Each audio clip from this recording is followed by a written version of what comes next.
तर नमस्कार, जय महाराष्ट्र मित्रांनो. आजच्या व्हिडिओमध्ये आपण कुळ म्हणजे काय, त्याचे किती प्रकार आहेत, कुळ कायदा अस्तित्वात का आला, तसेच 32 ग व 32 म ही दोन कलमे काय आहेत हे बघणार आहोत. तर कुळ कायदा अस्तित्वात का आला, 32 ग व 32 म ही दोन कलमे काय आहेत, हे समजून घेण्यासाठी आपल्याला सर्वप्रथम समजून घ्यावं लागेल की कुळ म्हणजे काय. तर कुळ म्हणजे काय, समजा एखादा शेतकरी एखाद्या शेतीमध्ये प्रत्यक्ष राबत असेल, ती शेती कसत असेल, पण ती शेती हे त्या शेतकऱ्याच्या नावावर नसून एखाद्या सावकाराच्या जर नावावर असेल, तर त्या शेतकऱ्याला कुळ असे म्हणतात. आता आपण सर्वांना माहित आहे, की पूर्वीच्या काळी गावातील सावकारांकडे मोठ्या प्रमाणावर जमिनी होत्या.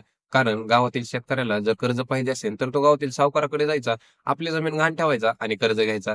पण जर ते कर्ज त्याला फेडणे शक्य झाले नाही, तर तो गावातील सावकार त्याच्या जमिनीवर कब्जा करायचा. असे करून करून गावातल्या सावकारांकडे खूप प्रमाणावर जमिनी आल्या होत्या. कब्जा केल्यानंतर तो सावकार स्वतः येऊन तर ती जमीन कसत नव्हता. म्हणून एखाद्या गावातील शेतकऱ्याला ती जमीन कसण्यासाठी तो देऊन टाकायचा. म्हणजेच त्या शेतीचा मालक हा सावकार, पण त्यात कसणारा हा शेतकरी. यालाच कुळ म्हणायचे. आता यामध्ये या शेतकऱ्यांची मोठ्या प्रमाणावर आर्थिक पिळवणूक होत होती आणि सावकारांची हीच मालकी संपवण्यासाठी कुळ कायदा हा अस्तित्वात आला.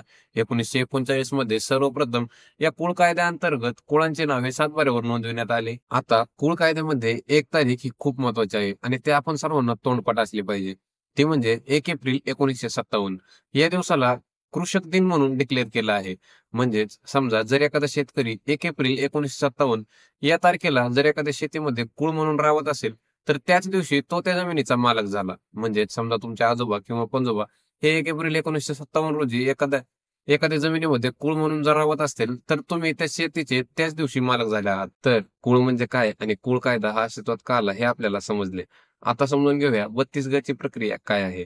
तर हे जे मी तुम्हाला सांगितले, की 1 एप्रिल 1957 मध्ये जो पण शेतकरी एखाद्या शेतीमध्ये कुळ म्हणून राबत आहे, त्याला त्याच दिवशी त्या शेताची मालकी देण्यात येईल व ज्या सावकाराची त्या शेतावर मालकी आहे, त्याची मालकी हटवण्यात येईल. ही जी प्रक्रिया आहे ती नोंदवली आहे 32 ग मध्ये. ज्यानुसार तहसीलदारने आपल्या त्या त्या गावातील सबऑर्डिनेट्सला धरून हे डिक्लेअर करायचे असते, की या जमिनीसाठी हे कुळ लागले आहेत. नंतर त्या जमिनीचा एक मोबदला काढण्यात येतो व कुळाने तो मोबदला संपूर्ण शासकीय तिजोरीमध्ये जमा केल्यानंतर न्यायाधिकरणामार्फत मुंबई कुळ वहिवाट आणि शेतजमीन नियम 1960 नियम 18 नमुना 9 यानुसार त्या शेतकऱ्याला त्या कुळाला त्या जमिनीचा खरेदीचे प्रमाणपत्र देण्यात येते आणि हा पुरावाच असतो की तो शेतकरी त्या जमिनीचा मालक झाला आहे. तर एकंदरीत कुळ म्हणजे काय, कुळ कायदा अस्तित्वात का आला, 32 ग व 32 म ची प्रक्रिया काय आहे हे आपण बघितले आहे या व्हिडिओमध्ये.